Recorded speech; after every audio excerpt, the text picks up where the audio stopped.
Everyone in Skyrim knows about the many ancient ruins that can be found on the map. They sit atop mountains half buried in snow. They cling to cliff edges, hiding behind waterfalls. They wait in silence long after people who built them are dust. Some of these ruins are tied to quests. Some offer rewards. Some reveal clear history. But then there are others. Places that exist without some kind of clear explanation. That kind of whisper rather than speak. That reward your curiosity not with treasures, but with questions. These are the places that leave you unsettled. That feel like they shouldn't have been uncovered, or like they're still waiting for something. And some are more mysterious than others. From the outside, Kagranzel seems like a small Dwemer ruin in a big building. But inside it becomes something else entirely. At first, it's quiet. A single room. In the centre, a glowing orb floats above a pedestal. You're told absolutely nothing. There are no enemies, no journals, just the sound of gears and the hum of Dwemer magic. However, surrounding the orb are 3 dead bandits who have clearly had a tough time with it. But if you activate the orb, it pulses.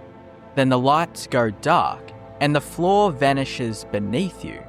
Suddenly you're falling hundreds of feet into a massive hidden cavern deep below the mountains.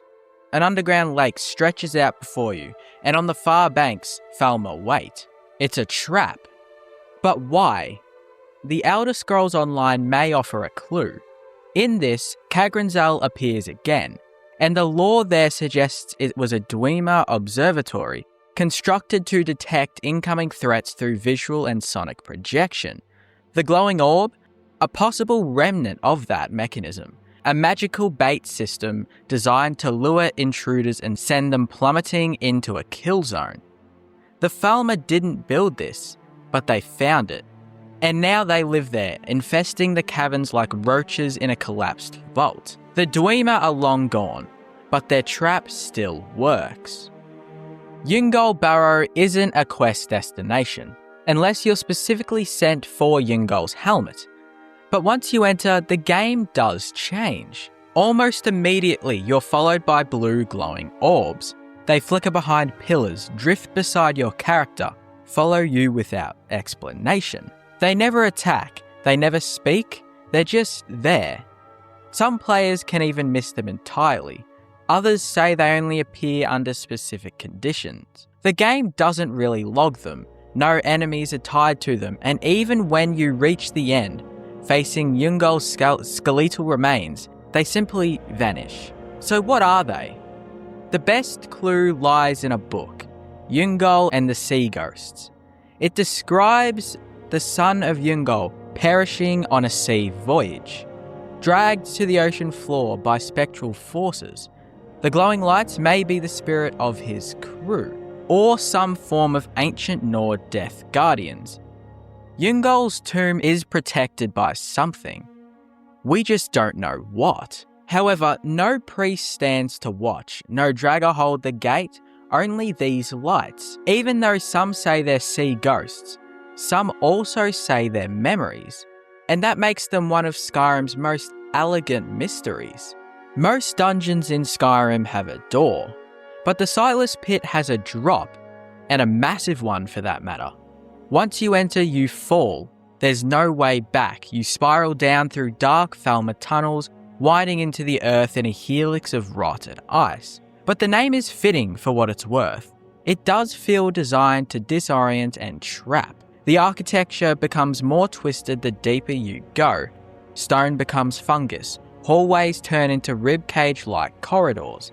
The final chamber is the Temple of Scrib, a cathedral of green mist and curved monuments that look almost biological. Falmer patrol here like priests, not guards. But there's no named boss, no central artifact, just tension and questions. Now the word Scrib is never explained in-game, nor does it appear elsewhere in the lore. However, some players believe this was once a Falmer place of worship, devoted to the twisted legacy of their underground life. Others suggest the Dwemer built it as a cruel form of containment, a spiritual prison for the enslaved snow elves. There's not many journals, no voice lines at all, just the implication that the Falmer still remember what they lost. And at the bottom of that pit, in the temple no one speaks of, they might still believe in something.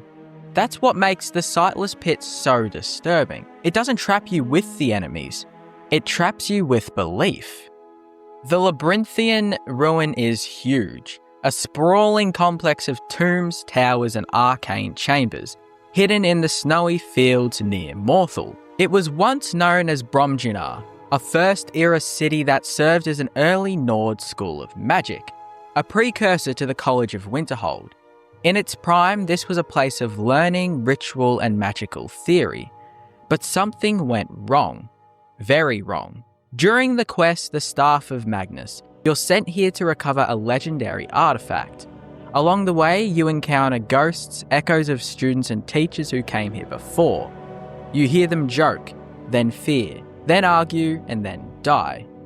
They came to retrieve the Staff of Magnus as well, but found something far worse.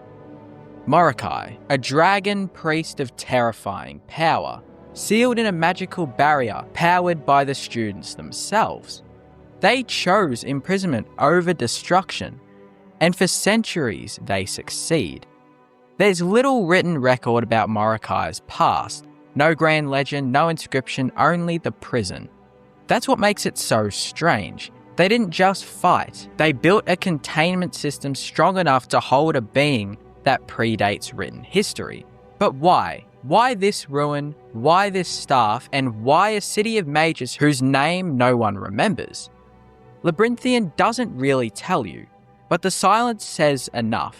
Some magic wasn't meant to be studied, and some ruins weren't meant to be reopened. Avenchensel is the kind of ruin that doesn't speak through enemies or books. It speaks through ghosts. As soon as you enter, you see the first one, a ghostly Argonian, walking with her old expedition crew. They speak, joke, plan, they're echoes of a doomed mission, visions of the past played out in real time. As you follow them through the ruin, their mood kind of shifts. Excitement turns into fear, trust fractures, and by the time you reach the final chamber, their voices are gone. The story connects to a quest involving the Dwemer lexicon, which from deepest fathoms begs you to return. She speaks in riddles, clearly touched by something the lexicon showed her. This artifact, possibly tied to Hermarchus Mora, seems to hold forbidden knowledge. And the further the expedition carried it, the worse things became. There's no boss, no villain, no treasure beyond the lexicon.